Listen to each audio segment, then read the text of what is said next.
परिणाम 99% से ज्यादा छात्र पास। उत्तराखंड में फिर बढ़ेगी टीकाकरण की रफ्तार, राज्य को आज मिलेगी 1.5 लाख कोविशील्ड और 42,000 कोवैक्सीन। हरिद्वार में आरटी-पीसीआर लैब शुरू, स्वास्थ्य मंत्री डॉक्टर धन सिंह रावत का लोकार्पण। 30 अगस्त तक सभी जिलों में होगी लैब। हरिद्वार में लगातार बारिश का सिलसिला जारी, विधायक ने अधिकारियों के साथ किया निरीक्षण, ग्रामीणों की समस्या का समाधान करने के निर्देश दिए। चमोली में बना उत्तर भारत का पहला ऑर्किड पार्क, संरक्षित की गई 48 प्रजातियां।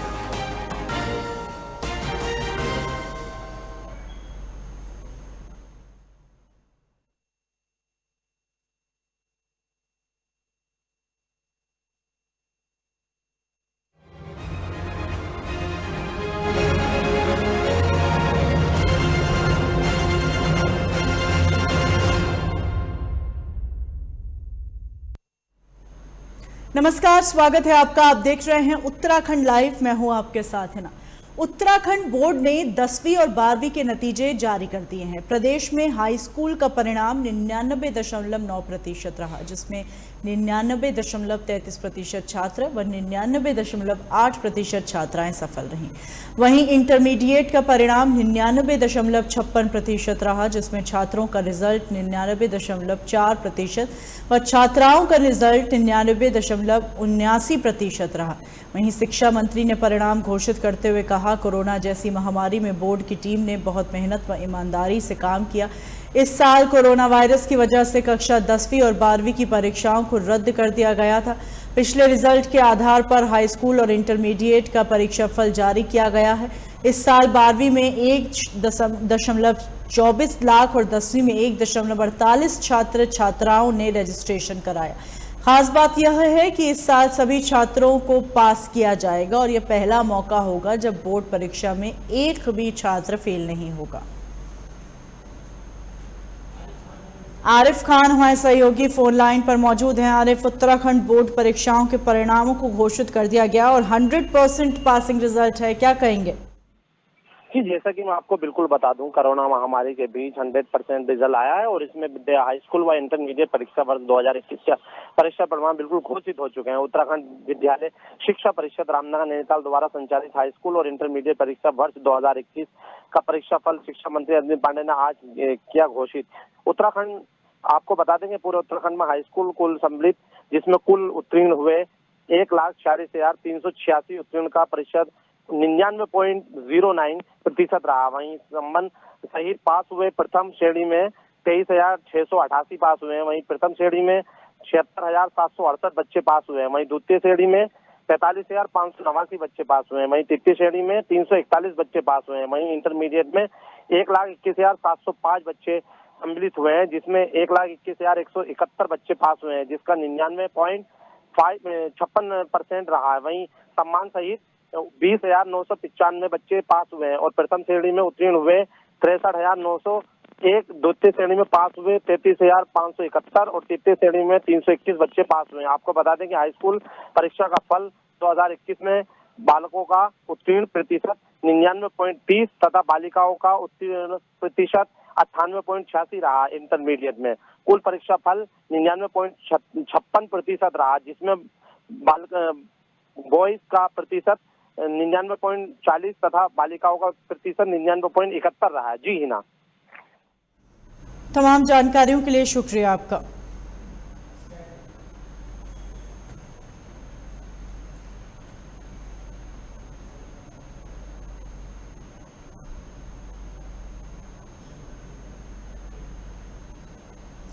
चिकित्सा स्वास्थ्य मंत्री डॉक्टर धन सिंह रावत और भाजपा प्रदेश अध्यक्ष मदन कौशिक ने राजकीय मेला चिकित्सा में नवनिर्मित आरटी-पीसीआर लैब का लोकार्पण किया। डॉक्टर धन सिंह रावत ने कहा, हरिद्वार में आरटी-पीसीआर लैब शुरू हो गई है और 30 अगस्त तक अब उन सभी जिलों में लैब स्थापित की जाएगी जहां लैब सुविधा नहीं है। इसके साथ उन्होंने कोरोना की तीसरी लहर की आशंका का जिक्र करते हुए कहा, हमारी तैयारी पूरी है। तीसरी लहर के मुकाबले की तैयारियों का जायजा लेने के लिए प्रदेश के 100 अस्पतालों का 30 अगस्त तक दौरा करेंगे।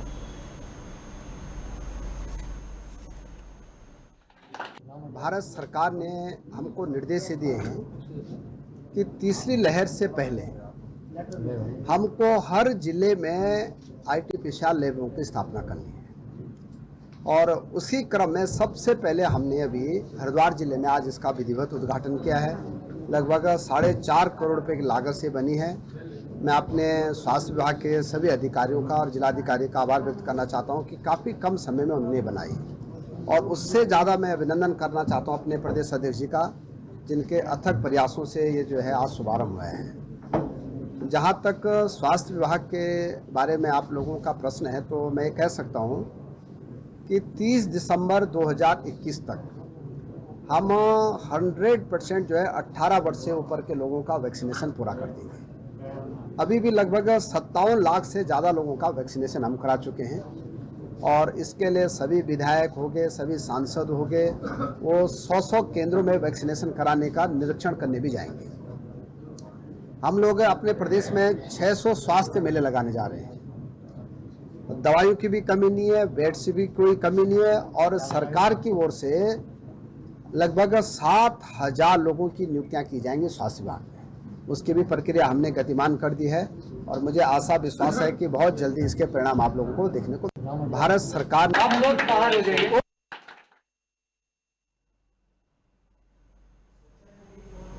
संजय पुंडीर हमारे सहयोगी फोन लाइन पर मौजूद हैं। संजय, आरटी-पीसीआर लैब्स स्थापित किए जा रहे हैं, थर्ड वेव से निपटने के लिए तैयारी करने की बात सरकार कह रही है, क्या कुछ जमीनी हकीकत है, जानना चाहेंगे आपसे। बिल्कुल हिना, लगातार ही उत्तराखंड राज्य में कोरोना को मात देने के लिए अधिकारी से लेकर मंत्री तक तैयार हैं।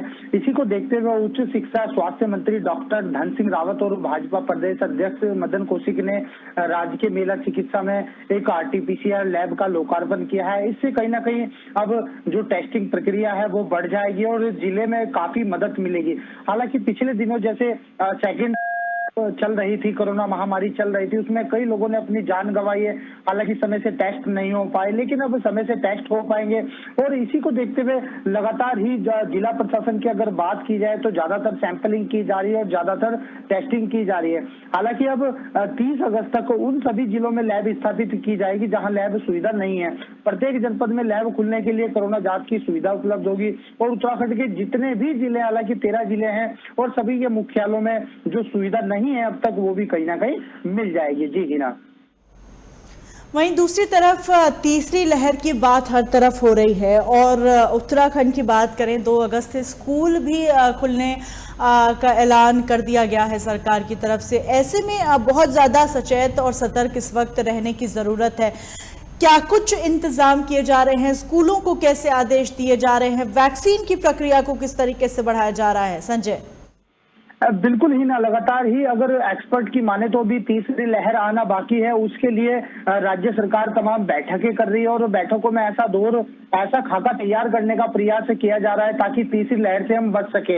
हालांकि जिस तरह 2 अगस्त से अब स्कूल खोलने की प्रक्रिया, हालांकि 2 उसमें खुलेंगे स्कूल, कुछ स्कूल 2 तारीख से खुल जाएंगे और कुछ स्कूल अब 15 तारीख से खुलेंगे। ऐसे में जो प्रशासन है वो पूरी तरह तैयार है। अगर जिला अधिकारी की बात की जाए, उन्होंने भी स्कूल प्रबंधकों को नोटिस वो दे दिए गए हैं, निर्देश कि आप जो गाइडलाइन है उसका पालन किया जाए। लगातार ही अभिभावक कहीं ना कहीं इससे अभी नाराज भी है कि कोरोना अभी टला नहीं है।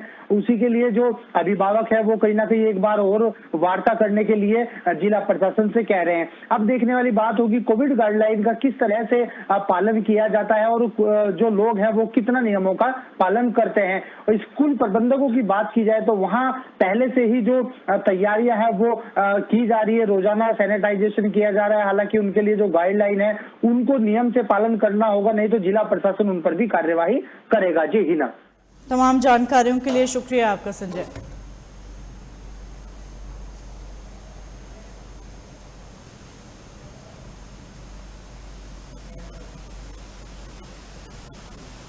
हरिद्वार के लक्सर में बालावाली तिराहे पर एबीवीपी के छात्रों ने पुतला दहन किया। श्रीदेव सुमन विश्वविद्यालय की अपनी भूल के कारण हजारों छात्र छात्राओं का भविष्य अधर में लटका हुआ है। बता दें, विश्वविद्यालय के नए वाइस चांसलर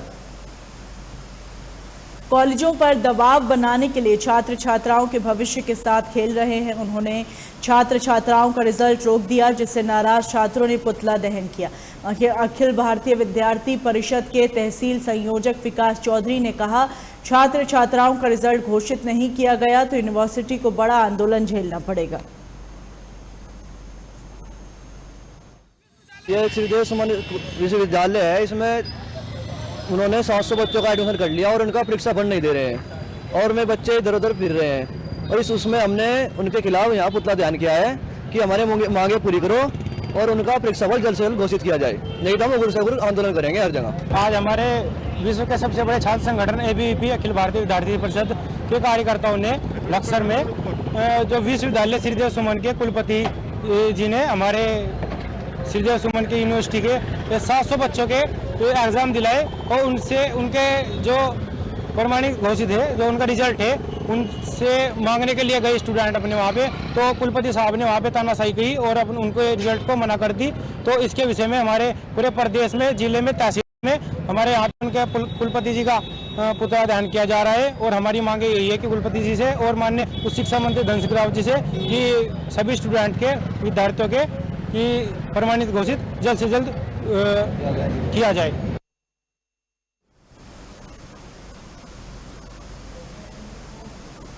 संजय हमारे सहयोगी फोन लाइन पे मौजूद हैं। संजय, छात्रों ने पुतला दहन किया, हंगामा किया, पूरी बात क्या है जानना चाहेंगे आपसे। बिल्कुल, आपको बता दें, हरिद्वार के लक्सर बालावाली चौराहे पर ABVP जो एक बड़ा संगठन है, इसने पुतला दहन किया है। हालांकि इनका आरोप है श्रीदेव सुमन विश्वविद्यालय है जो वो अपनी भूल के कारण हजारों छात्र छात्राओं का भविष्य अधर में लटका दिया गया है, इसी को लेकर यहाँ पुतला दहन किया है। हालांकि जो इनकी मांगे हैं वो जल्द पूरी नहीं हुई तो ये आंदोलन है जो उग्र आंदोलन भी कराया जाएगा। हालांकि भविष्य जिस तरीके से इनका खराब किया जा रहा है और जो VC साहब है उनका भी यही रवैया है कि लगातार कहने के बाद भी अब तक उनका जो रिजल्ट है वो घोषित नहीं हुआ है। इन्हीं छात्र छात्राओं के कारण विश्वविद्यालय चलता है, तो वो एक सप्ताह का टाइम दिया है छात्र छात्राओं ने। अगर रिजल्ट घोषित नहीं किया तो यूनिवर्सिटी को बड़ा आंदोलन झेलना पड़ सकता है। जी हिना, तमाम जानकारियों के लिए शुक्रिया आपका।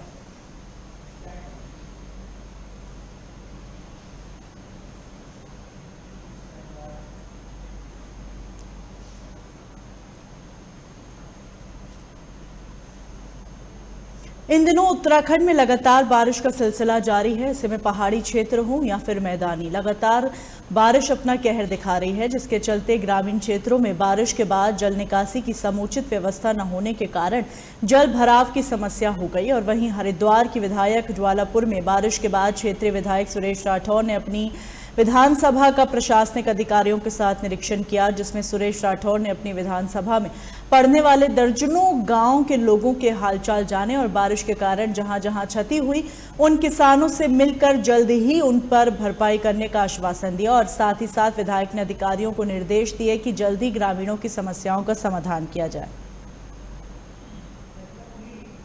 संजय हमारे सहयोगी फोन लाइन पर मौजूद है।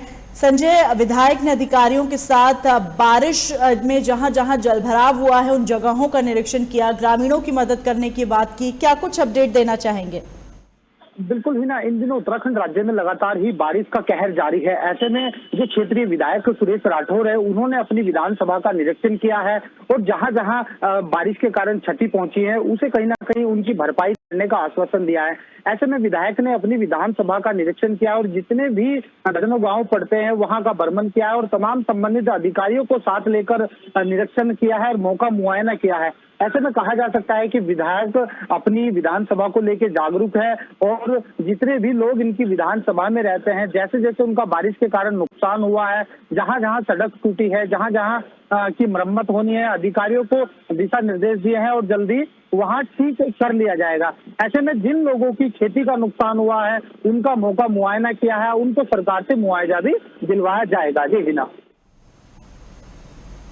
वहीं दूसरी तरफ जिस तरीके से लगातार बारिश हो रही है संजय, ग्रामीणों की खेती पर इसका भारी नुकसान पहुंचता है और तो और जब सड़कें पूरी तरीके से जलमग्न हो जाती हैं तो आवाजाही में जो बाधाएं आती हैं, एक्सीडेंट्स हो जाते हैं लोगों के, इन कमियों को कम से कम समय में दूर करने के लिए क्या कुछ कदम उठाए जा रहे हैं?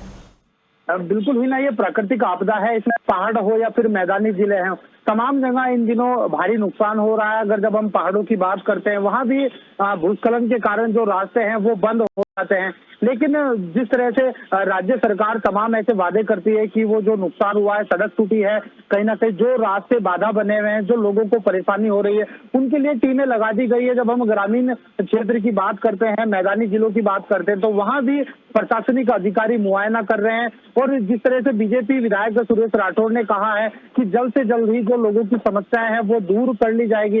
हालांकि जब हम सुरेश राठौर विधायक के साथ थे तो मौका मुआयना अधिकारियों ने साथ के साथ ही किया है और लोगों को आश्वासन भी दिया है कि जल्द से जल्द ही ये समस्याएं दूर कर दी जाएगी। जी हिना, तमाम जानकारियों के लिए बहुत शुक्रिया आपका।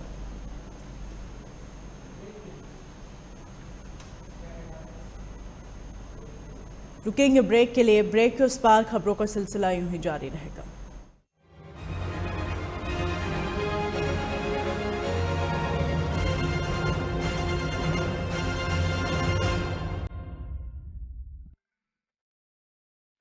देश को जो देता अन्न अब वो होगा संपन्न। कम लागत, अधिक मुनाफा, कृषि कर्म में करेगा इजाफा। खेती किसानी या पशुपालन में वृद्धि, किसान की मेहनत में दिलाएगी सिद्धि। उन्नत तरीके, विशेषज्ञों का साथ देगा किसान को मजबूत आत्मविश्वास। किसान की हर समस्या का एक कॉल पर होगा समाधान। देखिए खेती किसानी सोमवार से शुक्रवार शाम 5:30 बजे और सुबह 5:30 बजे सिर्फ लाइव टुडे पर।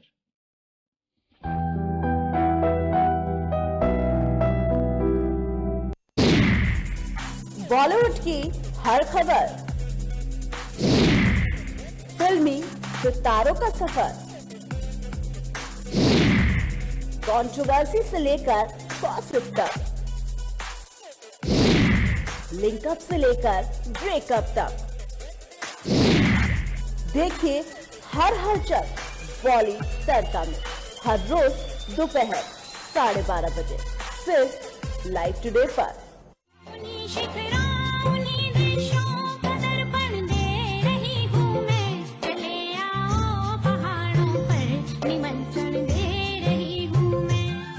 ये ऊंचे ऊंचे पर्वत, इन नदियों की कलकल जहां, देवों की भूमि गंगा की पावन धरा है वहां।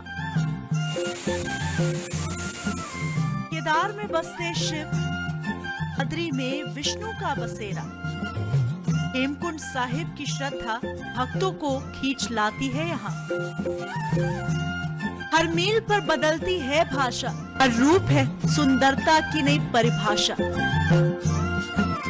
उत्तराखंड केदार है हर शख्स की अभिलाषा। मौली की सुंदरता से लेकर जिम कॉर्बेट के रोमांचक सफर तक, हर खबर के लिए देखिए उत्तराखंड लाइव।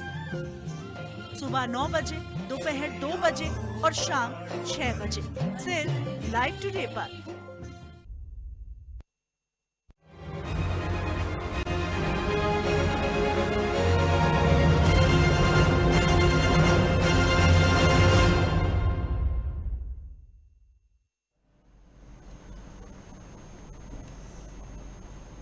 ब्रेक के बाद स्वागत है आपका। भारत चीन सीमा पर झेलम गांव में 3 दिवसीय सीता माता मेला धूमधाम से मनाया गया।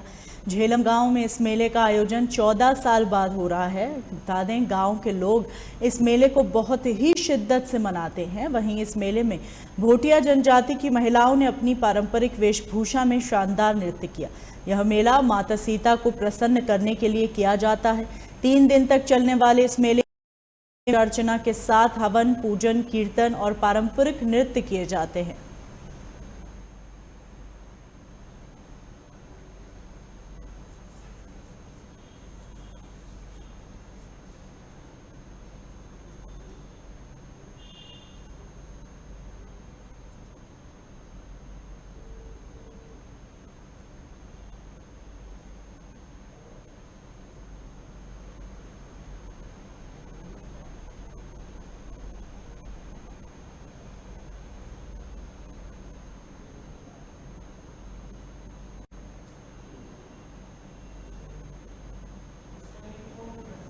पुष्कर नेगी हमारे सहयोगी फोन लाइन पर मौजूद हैं। पुष्कर, जिस तरीके से धूमधाम से मेला मनाया जा रहा है, भोटिया जनजाति की महिलाएं इसमें पूरी तरीके से पूरी शिद्दत से भाग लेते हुए दिखाई दे रही हैं, क्या कुछ अपडेट देंगे? बिल्कुल, देखे है ना, मैं आपको बता दूं कि ये मेला जो है 10 सालों में से ऊपर का पहला मेला जो है, क्योंकि बॉर्डर का एरिया है और इसको जो झेलम एक ऐसा क्षेत्र है जहाँ पे भोटिया जनजाति के लोग रहते हैं। यहाँ 10 साल में मेला लगता है, लेकिन इस बार जो है जिस तरह से जो मेला, क्योंकि इस मेले को बहुत धूमधाम से यहाँ पे मनाया जाता है, लेकिन इस बार जिस तरह से कोविड का जो समय काल है, कोविड के काल को देखकर केवल भोटिया जनजाति ही यहाँ पे जो है गई है। लेकिन यदि पिछले 10 सालों की बात करी जाए तो यहाँ पे पिछले 10 सालों में जिस तरह से जो मेला होता है, पर्यटक पहुंचते थे, चाहे यहाँ पे यात्री बहुत पहुंचते थे, लेकिन इस बार जो है एक केवल भोटिया जनजाति के ही लोगों ने नृत्य को यहाँ पे इस मेले को मनाया और भारी, चाहे आपका गढ़वाली कल्चर हो या आपका हिंदी कल्चर हो, तमाम सारे नृत्य यहाँ पे देखने को मिले। और एक खुशहाली के लिए हम इसको कह सकते हैं कि लास्ट बॉर्डर है, इसके बाद चाइना लग जाता है, कि झेलम एक ऐसी जगह की इसके बाद जो है चाइना का बॉर्डर है। तो यहाँ पे इन लोगों ने कोरोना काल को लेकर के भी यहाँ पे कोरोना कि जल्दी विश्व से खत्म हो जाए, इसके लिए भी इन लोगों ने यहाँ पे पूजा अर्चना करने के साथ जो मेला यहाँ पे मनाया। उसके बाद जिस तरह से जो हमारी जो 4 धाम यात्रा है, चाहे आपके जो कोविड में जो लोग यहाँ पे मरे हैं या जिन लोगों को यहाँ पे इन्होंने श्रद्धांजलि दी, तो कहीं ना कहीं 10 सालों में इस मेले का यहाँ पे आयोजन किया गया। तो उसके बाद क्योंकि इस बार उतना उत्साह नहीं देखने को यहाँ पे मिला जितना पिछले 10 सालों में हमने देखा था, लेकिन इस बार इसको बड़ी सादगी के साथ केवल भोटिया जनजाति के लोगों ने इसमें, चाहे इसमें जागर हो, चाहे इसमें चौपला हो, चाहे आपका गढ़वाली नृत्य हो, तमाम सारे नृत्य यहाँ पे इन्होंने पेश किए। हालांकि पिछले सालों ये होता था कि पिछले 10 सालों में होता था, स्कूली बच्चे होते थे, आईटीबीपी रहती थी, सेना रहती थी, तमाम सारे लोग प्रतिभा करते थे, लेकिन इस बार ऐसा यहाँ पे देखने को नहीं मिला। हालांकि केवल भोटिया जनजातियों ने इस बार इस मेले का यहाँ पे आनंद लिया है ना। तमाम जानकारियों के लिए बहुत शुक्रिया आपका। उत्तराखंड में पुलिस हमेशा से सुर्खियों में बनी रहती है, वहीं पुलिस लगातार बेहतरीन कामों को अंजाम देती जा रही है। लगातार हर बार कुछ न कुछ ऐसा हो रहा है जो उत्तरकाशी में पुलिस और जनता के साथ नोकझोंक हो गई। आप सब इस वीडियो में देखिए किस तरह पुलिस और आमजन में लगातार बहस जारी है और बड़कोट पुलिस वर्दी का धौंस दिखा रही है, साथ ही अपशब्दों का भी प्रयोग कर रही है। एसआई द्वारा पैदल चलने वाले लोगों को भी अनावश्यक रूप से परेशान किया जा रहा है, जिसके चलते पुलिस और आमजन दोनों में मुंहजोरी लगातार जारी है।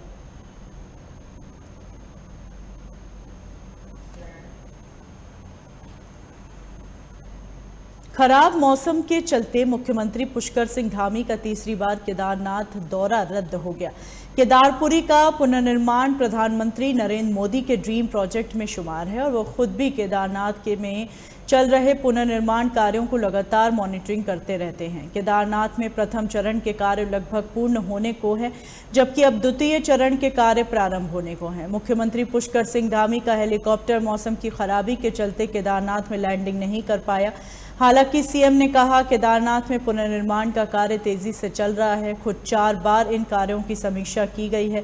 सीएम धामी केदारनाथ में चल रहे कार्यों का जायजा लेने के लिए वहां जाना चाहते थे, लेकिन मौसम खराब होने के चलते दौरा स्थगित करना पड़ा। इस दौरान उन्होंने बताया कि केदारनाथ के साथ ही सरकार ने अब बद्रीनाथ धाम का भी मास्टर प्लान तैयार किया है। बद्रीनाथ में जल्द निर्माण कार्य शुरू किए जाएंगे और इसके लिए अलग से पीडब्ल्यूडी का डिवीजन किया जाएगा। जो पुनर्निर्माण का कार्य है बहुत तेजी से चल रहा है, उसकी लगभग 4 बार मैं स्वयं समीक्षा कर चुका हूं जब से मैंने ये दायित्व संभाला है, और मैं स्वयं भौतिक रूप से भी वहां पर जाकर इसको देखना चाहता था, लेकिन वहां पर अभी मौसम के कारण से संभव नहीं हो पा रहा है। आज भी मैं गया था केदारनाथ के पास, पहुंचकर वहां से हम वापस आए हैं। लेकिन इसके साथ साथ केदारनाथ का काम तो हम कर ही रहे हैं, उसका जल्दी चूँकि लोकार्पण और शिलान्यास के कुछ कार्यक्रम होने हैं वो हम फाइनल कर रहे हैं, अंतिम स्टेज पर हैं। और इसके साथ साथ हम बद्रीनाथ का भी मास्टर प्लान बना रहे हैं, वो भी हमारा तैयार हो गया है। वहाँ पर भी जल्दी से बद्रीनाथ का मास्टर प्लान लाने के बाद हमने वहाँ के लिए एक डेडिकेटेड पीडब्ल्यूडी का डिवीजन वहाँ के लिए बना दिया है, वो भी काम करने लगा है, जिससे बहुत तेजी आएगी। उद्योगों के सामने चैलेंज है केदारनाथ जी का।